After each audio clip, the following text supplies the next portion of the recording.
I was working the emergency room the night Matthew Shepard was brought in. I don't think that any of us can remember seeing a patient in his condition in a long time. Those of us who've worked in big city hospitals have seen this, but we have some people who've not worked in big city hospitals. It's just not something you expect to see here. You expect this type of injuries to come from a car going down a hill at 80 miles an hour. You expect to see gross injuries from something like that. This horrendous, terrible thing. But you don't expect to see this from somebody doing this to another person. The ambulance report said it was a beating, so we knew. Your first thought is, certainly you'd like to think that it's just somebody from out of town who comes through and beats somebody.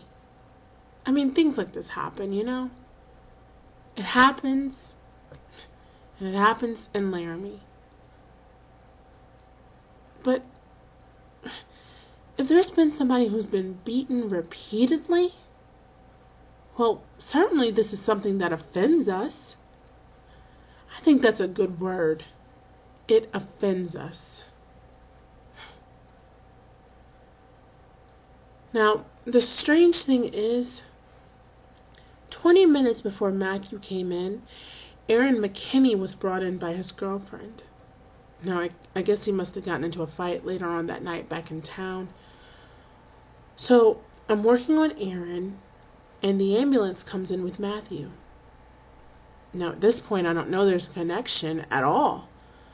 So I tell Aaron to wait, and I go and I treat Matthew. And as soon as I saw Matthew, it was very obvious that his care was beyond our capabilities. Called the neurosurgeon at Poudre Valley, and he was on the road in an hour and 15 minutes, I think. Then 2 days later, I found out the connection.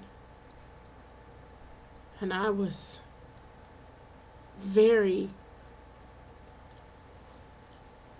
struck. They were two kids. They were both my patients, and they were two kids. I took care of both of them, of both their bodies.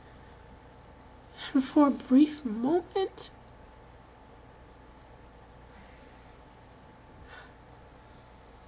I wondered if this is what God feels like when He looks down at us. How we are all His kids. Our bodies,